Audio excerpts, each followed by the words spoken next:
Break के बाद स्वागत है आपका फोकस ऑन प्रॉपर्टी में। और इस वक्त हमारे साथ हैं आम्रपाली ग्रुप के सीएमडी डॉक्टर अनिल शर्मा, जो कि क्रेडाई दिल्ली एनसीआर के वाइस प्रेसिडेंट भी हैं।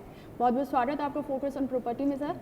सबसे पहले मैं आपसे जानना चाहूँगी कि जो आपका प्रोजेक्ट है हार्ट बीट सिटी, क्या है वो?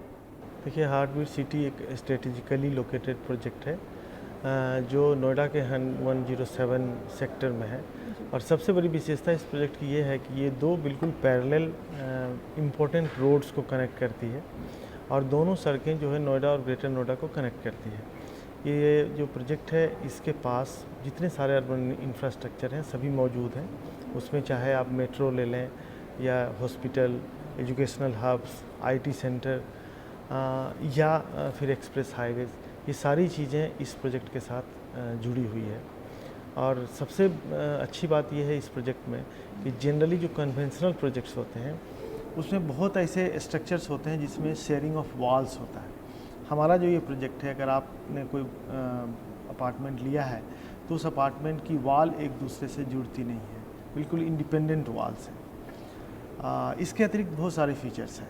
कोई भी इंसान जब घर लेने की बात करता है तो वो तीन चीज़ें फोकस करता है, तीन चीज़ों पर: कनेक्टिविटी, फैसिलिटी और सिक्योरिटी। अभी आपने हालांकि मुझे कनेक्टिविटी के बारे में बताया, काफ़ी फैसिलिटीज़ हैं, जुड़ा हुआ है, कनेक्टिविटी अच्छी है यहाँ की। लेकिन अगर हम बात करें फैसिलिटीज़ और सिक्योरिटी की, तो क्या कुछ दे रहे हैं आप अपने? देखिए, जो सिक्योरिटी की बात है, सिक्योरिटी के मामले में हमने दो तीन विशेष ख्याल रखा है। सबसे पहली बात तो ये है कि जो जनरल लिफ्ट होते हैं वो हर फ्लोर पे खुलते हैं, कोई भी बाहर का व्यक्ति किसी भी फ्लैट में एक्सेस कर सकता है। इस पर्टिकुलर प्रोजेक्ट में यदि कोई व्यक्ति किसी मास्टर से, जो मालिक हैं घर के, जो ओनर हैं, उनसे अगर मिलना चाहता है तो उनसे परमिशन लेना होगा, उनसे एक्सेस कार्ड लेना होगा, क्योंकि जो लिफ्ट है उसी लिफ्ट लॉबी में खुलती है जो उस पर्टिकुलर फ्लैट का होता है। पहला सिक्योरिटी सिस्टम तो ये बहुत ही। और दूसरा, जो हम लोगों ने ऑप्टिकल फाइबर सिस्टम लगाया है जिसके तहत आपके जितने अप्लायंसेस हैं घर में लगे हुए, टेलीविज़न हो या आपका मोबाइल हो या और कोई सिस्टम हो, टेलीफोन हो, ये सारी चीज़ें ऑप्टिकल फाइबर से कनेक्टेड होगी और आप चाहें तो अपने एयर कंडीशनर को या टेलीविज़न को बाहर से भी ऑपरेट कर सकते हैं, फायर अलार्म को बाहर से भी ऑपरेट। अगर बात करें फ्यूचर इन्वेस्टमेंट की, तो जो आपका ये प्रोजेक्ट है हार्ट बीट सिटी, तो कितना प्रॉफिटेबल हो सकता है इन फ्यूचर ये? हाँ, देखिए, हार्ट बीट सिटी, जैसा मैंने कहा कि जो स्ट्रेटेजिक लोकेशन के कारण और जो फैसिलिटीज़ है उसके कारण, चूँकि हम लोग प्रोजेक्ट ऑन टाइम कंप्लीट करते रहे हैं, हमारा ये इतिहास है, हिस्ट्री रहा है, तो वैसे केसेस में जब कोई भी प्रोजेक्ट बन जाता है समय पे 2, 4, 5, 6 महीना प्लस माइनस होता है, और जब उनको की दे दिए जाते हैं तो प्रोजेक्ट की कीमत में कम से कम 40, 50, 60% की वृद्धि हो जाती है। और जो इसका स्ट्रेटेजिक लोकेशन है, जो फैसिलिटीज़ है, उस हिसाब से हम लोगों ने जो मूल्यांकन किया, पिछले 6-8 महीने में भी प्राइसेस काफ़ी बढ़े हैं। उसके कारण चूँकि डिमांड और सप्लाई का गैप ज़्यादा है, इसलिए प्राइसेस बढ़ते हैं। यानी जो भी इन्वेस्टमेंट करेंगे या जो भी एंड यूजर्स होंगे उनको अच्छा अप्रिसिएशन मिलेगा। मतलब ये भविष्य में एक अच्छा सौदा साबित होगा अगर लोग इसमें इन्वेस्ट करेंगे तो। बिल्कुल। अच्छा, एक सवाल और मैं आपसे करना चाहूँगी। आप क्रेडाई के वाइस प्रेसिडेंट हैं, तो अभी दिल्ली एनसीआर में किस तरह का प्रॉपर्टी बूम चल रहा है? देखिए, एनसीआर का जो प्रॉपर्टी के प्राइसेस हैं वो रेस्ट ऑफ इंडिया से थोड़ा अलग है, क्योंकि यहाँ हर साल 10,000 फ्लोटिंग पॉपुलेशन आती है। उनको एजुकेशन लेना हो या पॉलिटिक्स में कई लोग आते हैं, कई आईटी सेक्टर में आते हैं, हॉस्पिटल्स में आते हैं, बहुत सारे सेक्टर्स हैं जिसमें जॉब सीकर्स हों या स्टूडेंट्स हों या प्रोफेशनल हों या लीडर्स हों, इस तरह के लोग आते हैं। पूरे हिंदुस्तान के या हिंदुस्तान से बाहर के लोग आते हैं। वैसे केसेस में यहाँ पे कम से कम 10,000 घर फ्लोटिंग पॉपुलेशन के लिए और 10,000 या 15,000 घर जो ऑलरेडी यहाँ एग्जिस्ट करते होते हैं उनके लिए चाहिए होगा। और जिस तरीके से हमें डिमांड है उस तरह का सप्लाई नहीं है जो अन्य शहरों में है। जो कहा जाता है कि दूसरे शहरों में स्टेग्नेशन आ गया, प्रॉपर्टी प्राइसेस में कमी आ रही है।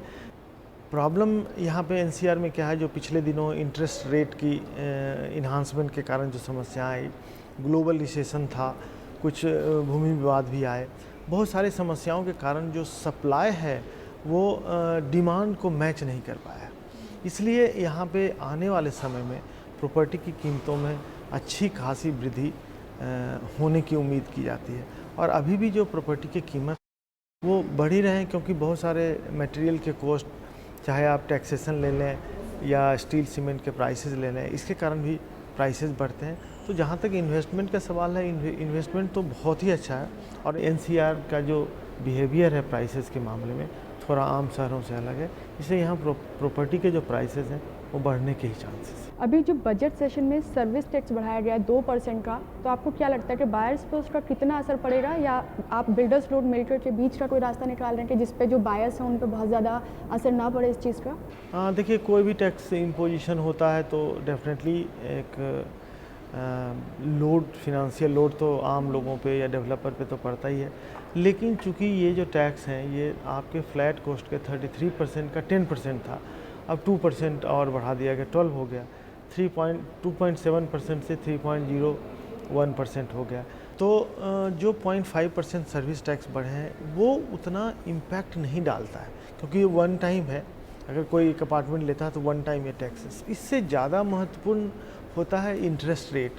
अगर वो घटते जाएं और उसमें सबवेंशन होता जाए तो उससे एक फ़ायदा क्या है कि जो आपका मंथली एक्सपेंसेस है या जो आपको 20 साल तक होम लोन चुकाना है उसमें कहीं ना कहीं आपको अच्छा रिलीफ मिल जाता है। जैसे अभी इंटरेस्ट सबवेंशन हुआ है, इंटरेस्ट में कमी आई है, रेपो रिवर्स रेपो में जो मॉनेटरी पॉलिसी में कमी आई है, उसके कारण एक बहुत इनकरेजिंग रिजल्ट है।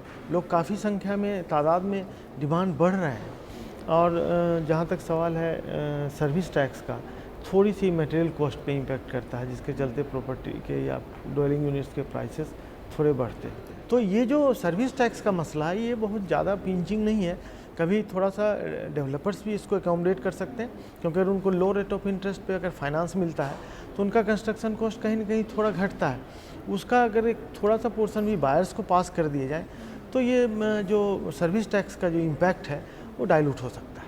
अगर बात करें मिस्टर शर्मा, अभी जैसे कि महंगाई से आप देख ही रहे हैं, जनता पूरी तरह से मतलब त्रस्त है और बहुत बेचैन है, तो यहाँ पर क्या आप अपने पर्सनल लेवल पर किसी तरह की फैसिलिटीज़ प्रोवाइड कर रहे हैं इन्वेस्टर्स को? हाँ, देखिए, 2-3 बातें हैं जो हम लोग उनको प्रोवाइड करते हैं। पहली बात तो कि अगर किसी भी दर पे अगर वो मकान हमारे यहाँ ख़रीद लेते हैं तो फर्दर किसी भी कारण से अगर इस्केलेशन होता है तो हम उनके कॉस्ट को नहीं बढ़ाते, चाहे वो मटेरियल के दाम बढ़ जाएं या लैंड का दाम बढ़ जाए, तो उनको इंसुलेट करके रखते हैं इन्फ्लेशन से। तो एक तो ये बहुत अच्छी बात है। जनरली ये पाया जाता है कि कहीं इस्केलेशन लिए जाते हैं, कहीं नहीं लिए जाते हैं, लेकिन हम लोग के यहाँ बिल्कुल स्पष्ट है कि हम आपसे इस्केलेशन नहीं लेते हैं। दूसरी बात क्या है कि हम लोग जो भी लोन फैसिलिटीज़ है, जहाँ मिनिमम उनको इंटरेस्ट रेट या EMIs पड़े, उसको फैसिलिटेट करते हैं। तीसरी बात, अगर उनको किसी भी पॉइंट ऑफ टाइम में वो चाहें कि हम एक प्रॉपर्टी से दूसरी प्रॉपर्टी में शिफ्ट करें या डिस्पोज करें, तो उसमें जितनी सुविधाएं होती है वो हम लोग उनको देते हैं। ये जो अभी तो अंडर कंस्ट्रक्शन पूरा प्रोजेक्ट आपका चल रहा है, तो पोजीशन लोगों का कब तक हो पाएगा? मुझे लगता है कि हम लोगों ने लगभग 3-3.5 साल रखा था पोजीशन टाइम, करीब 6 महीने बीत चुके हैं, तो 2.5 से 3 साल के बीच में हम लोग पोजीशन दे देंगे। जो सेकेंड फेज़ के प्रोजेक्ट हैं उनको अभी से 3 ईयर्स लगेगा। ये तो बात हुई हार्ट बीट सिटी प्रोजेक्ट की। अगर पूरे आम्रपाली ग्रुप की बात करें तो अपकमिंग फ्यूचर प्लानिंग्स क्या हैं आम्रपाली ग्रुप के? देखिए, हम लोग ऑलरेडी 40 शहरों में है, हिंदुस्तान के विभिन्न राज्यों में है। अभी हमारा फोकस है टीयर 2 सिटीज़ पे। टीयर 2 सिटीज़ में जैसे आप भुवनेश्वर ले लें या रायपुर ले लें या नागपुर ले लें या जमशेदपुर शहर है, इन सारे जगहों पर जो टीयर 2 सिटीज़ के उभरते हुए शहर हैं, विकासशील शहर हैं, और 2 टीयर सिटीज़ में हाउसिंग की डिमांड बहुत अच्छी है। तो एक तो हम लोग उस पर फोकस कर रहे हैं, हमारे बहुत सारे प्रोजेक्ट्स आ रहे हैं, अभी लॉन्च होने वाले हैं। और NCR में अगर आप कहें या टीयर 1 सिटीज़ में कहें तो हम लोग गुड़गांव 2-4 महीने में लॉन्च करने वाले हैं। Thanks for talking with us mister Anil Sharma. तो ये थे हमारे साथ आम्रपाली ग्रुप के CMD डॉक्टर अनिल कुमार शर्मा जी। फिलहाल लेंगे यहाँ पर एक और छोटा सा ब्रेक, और ब्रेक के बाद आपको ले चलेंगे हार्ट बीट सिटी प्रोजेक्ट के साइट पर।